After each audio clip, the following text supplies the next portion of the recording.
Undercover Dumpster Fire too. With this crooked, I think that's perfect. Hey everybody, what is going on? Welcome to Undercover Dumpster Fire, as always, on our new night and time. I think I said that right. On Friday at 8 p.m. And as always, we have myself, retired undercover detective, now actor, now producer. How about that, Willie? Huh? On that, what's up? Yeah. Yeah. And we have Willie, former firefighter. Don't hate him for it. And now everything under the sun. Like I don't think I can put a bracket on enough stuff. Therapist, actor, producer, crazy man. It's all That's there. right. Oh wait, speaking of crazy, Eric's here as always, with a shirt on, so that's good. Except it's a red shirt, so I don't know if he's expecting a bull to come by or what. Good color. How y'all doing tonight? Awesome. Red Friday, baby. Yeah. Remember, everybody deployed. I know what you're talking about. Excellent. Yep. I can't believe it's Friday. I totally forgot it's Friday, even though we do it now on Friday nights. My week's been messed up. But that's all good. Okay. I'll give you one of these again. don't. If we start going around in circles. Yeah, we got to feel good right now. All right. I'm glad backwards. I've been wondering what that said too. I couldn't read it's backwards. It says feel good. Yeah, it reminds me when I walk by, like, oh yeah, feel good. Okay, yeah. Right. I knew I was forgetting to do something. Yeah, I need to do that. Yeah, exactly. So we got a few topics on the table tonight, and we're gonna start off with Eric.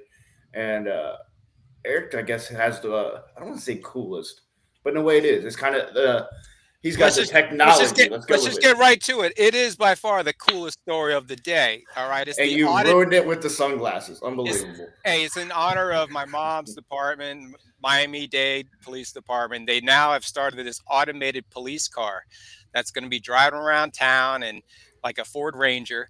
And there's not going to be anybody in it. And it's going to be doing advertising. It's going to be, it's going to be filming everything you're doing. And then if something breaks, we'll probably stop and turn on the recorders. And it's going to be doing public service announcements. I'm sure you could wave at them and be like, kind of like RoboCop. Remember when they would ask that machine a question? But it's $150,000, and it was donated to Miami-Dade. So my question is, it's coming on the back end. They're going to get their money back. We're going to end up paying for that in the future, right? And I don't know. What do you think of that? It's going to be manned for the first year to make sure. So you're going to have a partner sitting next to it, just I guess falling asleep or trying to stay. Yeah, exactly. Doing absolutely nothing. But it's called Pug. It's called Pug. Harriman is taking that one. Police unmanned ground. I don't know, but what do you think about that, guys? So I have issues right out the gate. And this is my biggest issue. I'm gonna throw out there right out the gate. All right, you're a citizen. You're getting into something with a bad guy, right? Whatever the situation would be. You see a police car. You run up to that police car for help, and that police car just videos you getting attacked. Yeah, pretty much. Same as what happened in Charlotte with the train camera. All we're gonna have is great evidence, but we're still going to lose someone's gonna be a victim. So that's my that's the first thing I thought of when we talked about it, or when you sent it earlier. I was waving at you and it just drives by. Yeah, could you imagine? Put yourself in that victim. That would be the worst feeling ever. Or what's it going to do? Maybe it has a speaker. Hey, I'm calling 911 for you. I'm going to get a real person here in a minute. I'm thinking it's going to be the way cops I know that drive. They're probably just going to make that mandatory, and your partner is going to be the car, and you're going to get out of your car and just address the scene. Maybe that's the way of the future. I don't know. But then again, that goes back to officer safety. Is that great? I mean, same car. You just have your partner showing up with his robot car. 2 robot cars. What happens if isn't it AI driven? Like it has some AI advanced in it makes decisions for it drives itself once the partner's not in it. Yeah, but I mean it's equipped with everything you need. But it's just going to be eventually surveillance on us. So I'm think about it. What's the way of the future with this thing? So yeah. I don't know. We'll see. It's like the COPs, right? The community observer patrols that drive around the little yellow cars. A lot of people don't realize they don't have guns or anything, and people run up to them and they'll call us from that point. They'll be like, yeah, there's somebody here getting stabbed. I'm sorry, being, I'm needs going a around the report. block. I know. Wow. All right. We're in the next, like, we're in the future right now, right? And RoboCop, the weird story, but I'll just share it real quick. I was homesick when I was a kid. I had like the flu, and my parents both worked, and I don't remember my dad around much, but he was in charge of me that day, and he went and rented RoboCop and let me watch it. And so I just rewatched it like last week, and I was like, "Wow, my dad let me watch this thing. It's crazy." But he's just getting like machine gunned down and all that. So, anyway, hopefully this RoboCop car won't have any weapons on it that fire. You know what I mean? Like, Well, that would be I hope we bad. don't. Yeah. I hope we don't go down that road with like automatic decision The only making. thing Where they could almost be good for would be, and I didn't think about this, if you could where it would be like a tear gas type thing. So if you have leading into our next segment, riots and stuff like that, you could have these cars that don't have people in it, and maybe a safer way of dispersing crowds. Yeah. But anyway, Interesting. Yeah. What were you thinking about it, Eric? Like having going into a civil unrest situation with a AI car, patrol car. Don't you think they'd flip it, burn it, take it? I was thinking you electrocute the thing so if they touch it, it's like a taser. That'd be man, the taser company just lit up. They're like, whoa! Yeah, I've got an idea. I need to copyright that. Hey, I'll be back in a minute, guys. It's documented. They're taking notes right now. Actually, it already heard it. It's at your house, man. It's outside. Yeah, exactly right. I heard you talking about I'm going to be the first guinea pig. They're probably going to my car right now. Touch my car. Oh, yeah. It works. Oh, man. Well, yeah. I mean, civil unrest is happening everywhere in the U.S. Not everywhere, literally. But just, you turn on the news. I try not to, but it comes out. And I work with mostly veterans on online and doing therapy. And I have a few first responders, but I got a slew of veterans from Texas, from Dallas and Houston area, and from Colorado too. And a lot of them are really, really, really, really, really upset at what's happening right now on all fronts.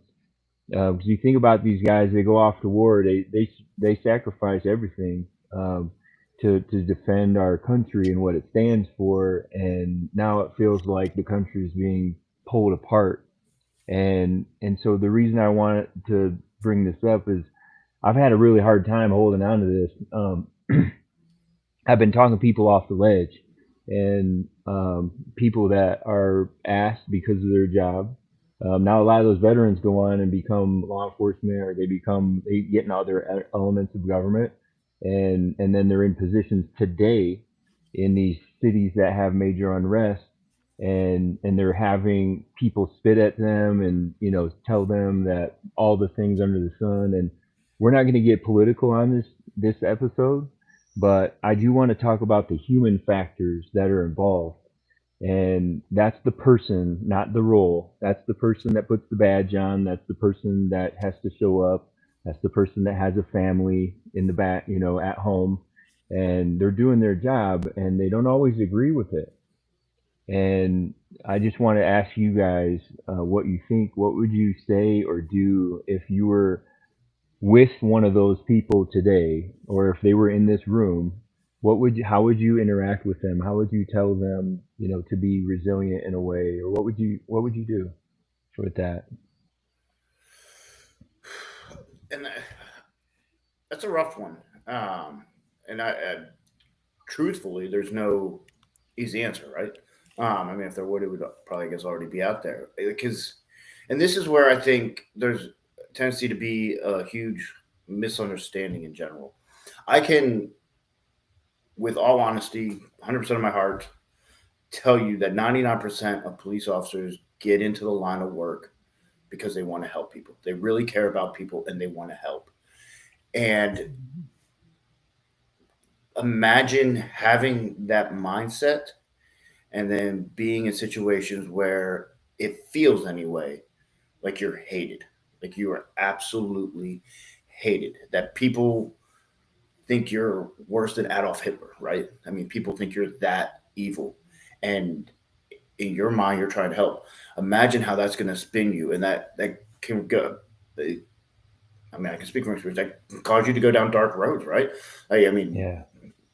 There's nothing worse than feeling completely alone and that everybody's against you. There's no worse feeling than that if you think about it. That is rock bottom in a way. And unfortunately, being in these situations when you see that and you're face to face with it, right? I mean, you're right up against it. Yeah. It's tough. And I don't, and it's funny. When I was undercover, obviously, with the terrorists, I was at riots and that kind of thing on the opposite side, lining up against police officers. And weird feeling, I'll tell you that. But some of the things that vivid memories are the faces. Like, 'cause none of the cops knew who I was, right? I mean, thank goodness they would be doing a bad job if they did. But the fear, I mean, you don't know what's going to happen. Especially if you're on that front line, you don't know 5 seconds from now, is all hell going to break loose and you are in the worst possible spot. Like just all this different stuff and the stuff being yelled at you. I mean, feces being thrown at you, urine, and you're basically there to take it. It's a tough situation, and you can't expect that not to have a severe mental impact. There's just no way. So I don't think I provided any answer there other than to say I think that's what's going through their minds. Eric, what do you think? Man, I can't tell you how irate I get the fact of people throwing stuff at cops, because I was taught you throw a weapon, that's aggravated battery against a law enforcement officer, and I'm allowed to use deadly force. And I really am scared for the guys that are going to get to that temperament, because I think I would have already killed somebody on those front lines, because I would have been like, F this, I'm out here busting my butt, fighting for your right to be able to do what you're doing without the violence. And now this is how I'm going to be treated. I just think it's going to force more people out of the profession.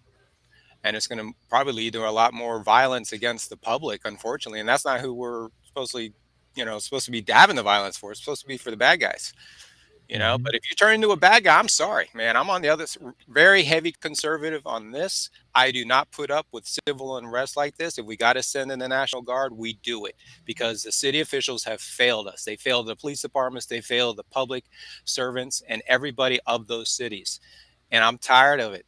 So yeah, I'm a little more aggressive with it. I'm sorry these guys are suffering, and get out of that city, get out of that profession, save your family, because they don't care about you. And in 5 years, when you're suffering from the trauma right now, they're not going to be there for you. They're not going to care about you. So you got to help yourself. And if it leaves, I'm sorry, I would have just get out of those situations, man, because I would eventually take somebody's life. And then I'd be the one getting, prosecuted by the juries and Mr. Bad Guy, oh, you hit this poor mother of 5. Yeah, who's throwing bottles at me, right? Come on. What if that's filled with Molotov cocktails or something, or if it's something that's more toxic, right? They're attacking ICE agents. Get out of here. I'm sorry. I'm a little more aggressive on this. And I know a lot of other guys feel the same way, but this won't happen in Florida, won't happen in Texas, unless you're in that couple of those shit cities. And it's not going to happen in certain other places, because we have control of what needs to be done. People know right and wrong, in these places. I'm sorry. They don't, they're out of control. Sorry. That's my. I think we weren't trying to go political. We were trying to keep it more for the mental health aspect of the officers on the front line. Willie did say he wasn't going to go political, and I didn't even understand what he meant by that. He said we all weren't going to go political. That was very. That's all right. I'll see you in a month after my suspension. Yeah, he's on probation now. But here's the thing, the people that I hear from have been losing faith in humanity in a lot of ways, because there's people on both angles, both ends of the spectrum, and that are just as there's very few people that are showing signs of love, signs of compassion, signs of understanding. And so it is tough to navigate that. I think if this were me and I had to, I'm thinking as a disaster clinician, somebody who responds to disasters and shows up and tries to help people, the first thing is media blackout. So you go back, if you run in 12-hour shifts, you are not watching TV, you're not watching Facebook, you're probably not even watching this. Media blackout. Just don't go there. Protect your headspace. Because if you're around all that toxic, it's in the air, it's around you, you see it, you hear it, you feel it, then you have to create what I call a sanctuary. And the first sanctuary you create is your bed, your room. It's like a cave. And I'm going to try not to go south. So I'm prefacing this, but men have a man cave, ladies have a lady cave. And, and yeah, I knew it. Anyway, but the idea is that you come to this place where you're safe, and you got to create it because it's not being created for you. And so you got to, if you're in a hotel, then that's your safe space, and you go media blackout. You also, I personally, what I've done in the last few weeks is, I've cried a lot. That's what I do. I'm a soft person on the inside. And I'm the guy that you want when your house is on fire, though, I'll tell you that. And if one of my friends or my brothers is in trouble, I'm the one you want, because I will go to any length to come get you. So don't mistake the tears for weakness. I've just been through a lot of shit. And so what I've done in the last few weeks is define what I value. What are my values? And that was something I always knew in my heart, but like, I didn't, when things seem chaotic, you got to keep it simple, and you got to come back to what you know, and you got to remember why you're doing what you're doing. The mission. What is the mission? Like, are you just doing a job for a paycheck? Because if so, you could get another job that pays more and does less dangerous stuff. So I always say mission first. What's your mission? What are you doing? Like, what's the big picture here? Are you trying to, why did you join, or why you continue? So like, remember that, because it's not for money. Because if you're in public service for money, you're sorry, but you're dumb. And, you know what I'm saying? You guys laugh because you know, like, I can go to Wendy's and get paid more than a cop half the time. If I'm like it, up in the mountains, it's like $22 an hour or something. And I'm like, man, I got paid $16.50 to be a firefighter, per hour.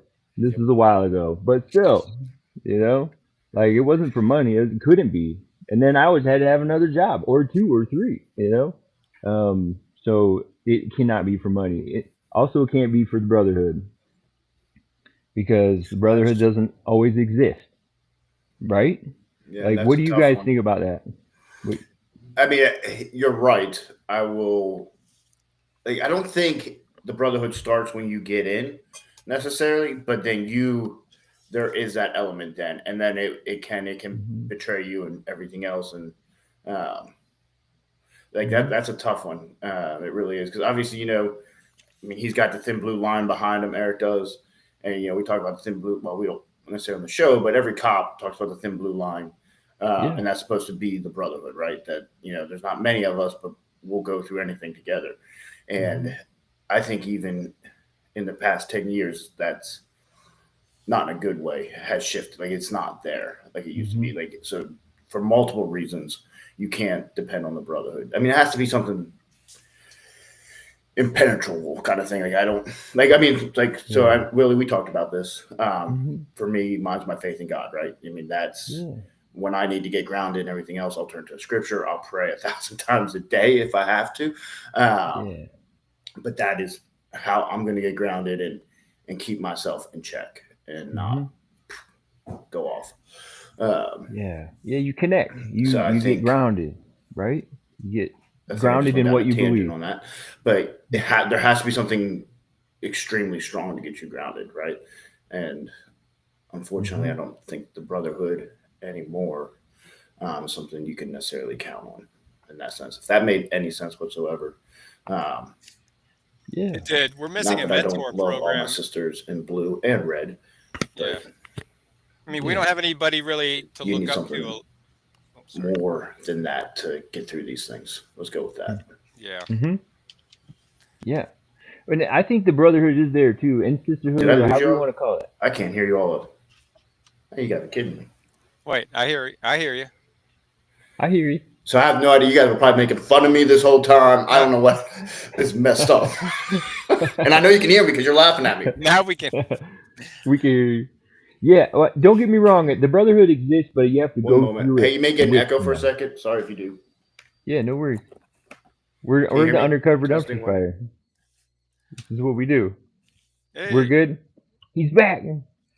Yeah, it's there, but you got to go through it with somebody to develop it. It doesn't just happen, and people think that you just join the fire department and all of a sudden you got a bunch of brothers and sisters. That's not how it works. You got to go through something with them, and then you got to be there for them, and they'll be there for you. But then when you leave there, then they're not there for you all the time. Their life goes on, and that's a weird feeling when you go back to the police station or something, and you realize like, oh, actually, like that's not there anymore. And you got to develop it. That's what we're doing right now. Yeah. Spending time with each other, talking to your loved ones, talking to your family. My core values are faith, and I believe in Jesus. I'm sorry, I'm going to put it out there. I'm not sorry about it. That's what I believe. I believe in Him. I believe he changed me 25 years ago, and I've been a mess, and he won't let me go. And I also my family, and my family is not all blood. Most of it is not. You guys are my family. People who are there, that's my family. And the people who show up when things hit the fan or when I'm a mess. And then freedom. I believe in freedom, and I believe in freedom in every way. And so I think when you define your values, I think it helps. When you redefine, you recalibrate when you're in the middle of chaos. Like, what do I believe? What am I doing right now? And remember your mission. And ask for help, which is really hard to do, but ask for help. And you guys know how that is. We've talked about it 100 times already. It's hard. That's the hardest thing to do is to be like, hey, I'm struggling. Oh yeah.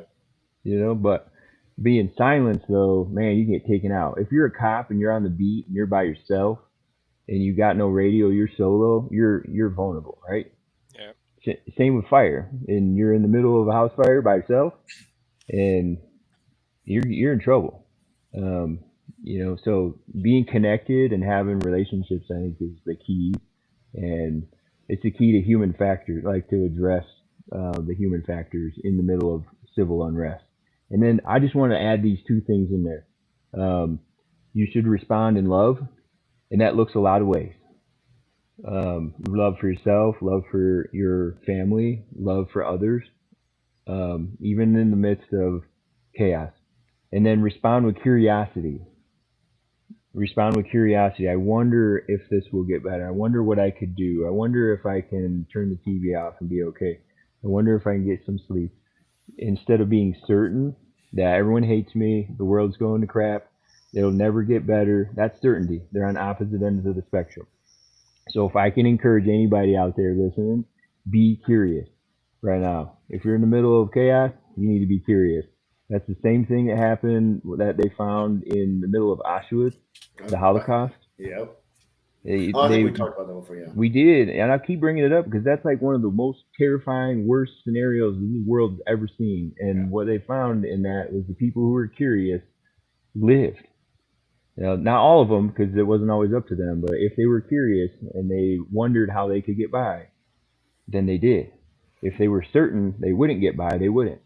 Yeah. So no, I don't think we've brought up on the show. I thought you and I talked about before, but yeah, I'm glad you brought that up. Yeah. Yeah, just be curious, respond in love, and love for yourself. Like Eric said, if this job, like, man, if you got to get out, it's all right.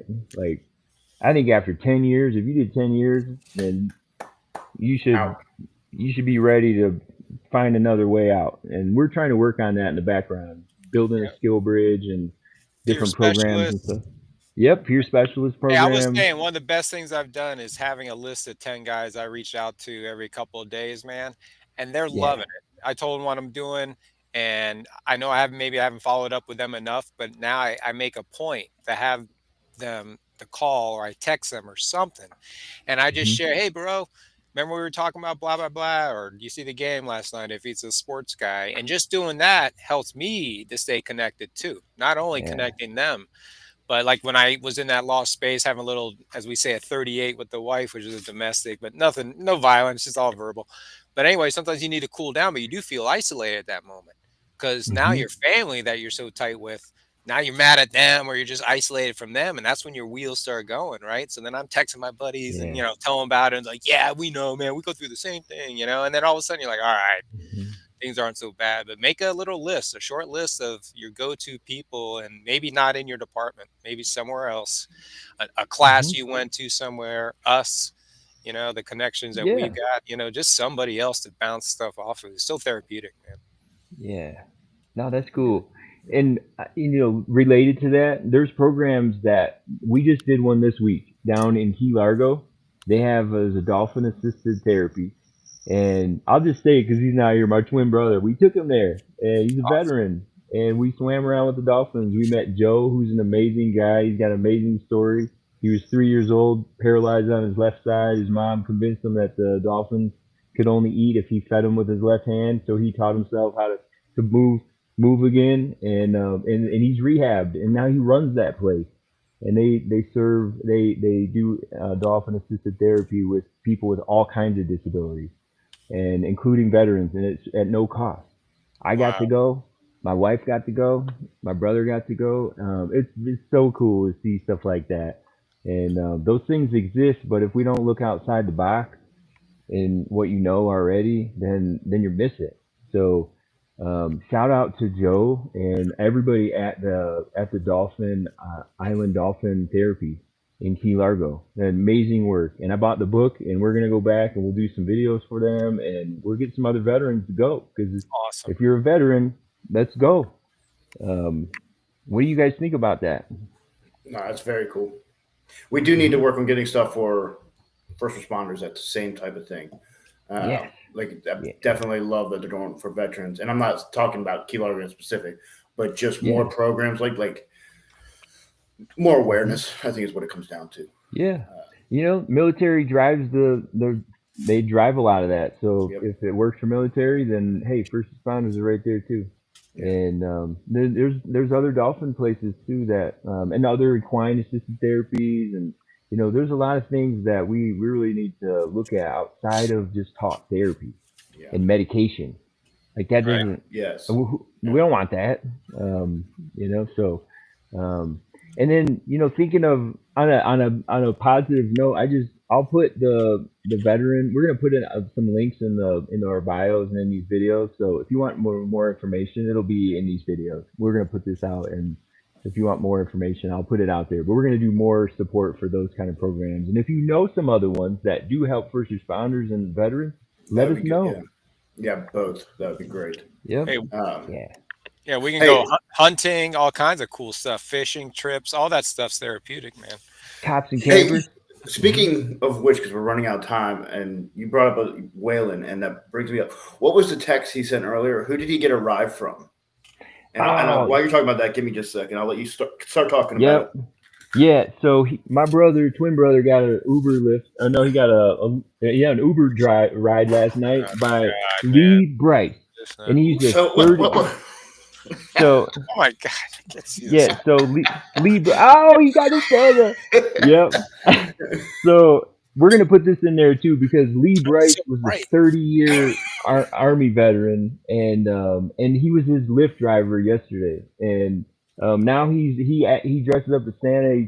He's like a musician, and it's just funny how you make these connections if you're willing to actually talk to people a little.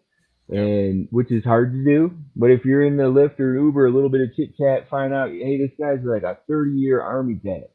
How cool is that? And he dresses up as Santa. He does rock and roll music, and we're gonna put his video up. We'll share it on our pages. Super cool guy. And look at Matt. He's got his Santa shirt on. So what I took away from that when I heard about this earlier is, and I took it to heart, and I already got my Christmas music out. So from now until the new year, it is Christmas time for those of you who don't know. So get out your Christmas music. He's a big Christmas guy. I do. Honestly, October 1st, I started breaking out the Christmas music. He's listening to Christmas music, Like I'm not big. Like I don't do the whole like buying a bunch of gifts, that kind of thing. But listen to Christmas music. Like if I had my way, the house would probably be decorated right now. You should do like quietly that. so the wife doesn't hear. You should do the Nightmare Before Christmas because we got all Halloween decorations over here. So if Lester is listening right now, that's like he would be so mad at me. And for those of you who don't know, Lester was on the show before. He writes horror books. Obviously, huge Halloween guy, right? Loves Halloween. Mm-hmm. And so he does not overly like passing Halloween straight to Christmas, which I do like Halloween. It's not that I don't. I even watched what's it, the Adam Sandler movie, the Halloween one. Yeah. Oh, You yeah. know, yeah. There was Not Transylvania. The yeah, you got it. What? QB. Yeah, exactly. I love that movie. Yeah. Yeah, we love Hubie. But most importantly, Merry Christmas, everybody. Yeah, Merry Happy Christmas. Halloween. say no to candy. Say hello to beef sticks. Yeah. Hey, I like that. Just fill my stocking right up here. We're gonna fill it up with beef jerky, man. Yeah. That's what's up. Any sponsors listening? Okay. That's right. Yeah. Well, 30 minutes, guys. Yeah, we're out. We did it. All right. Everybody, you have a great weekend and next week, and see you on Friday. Except for you, Joe. I'm sure I'll talk to both of you during the week. Yep. All right, hold on.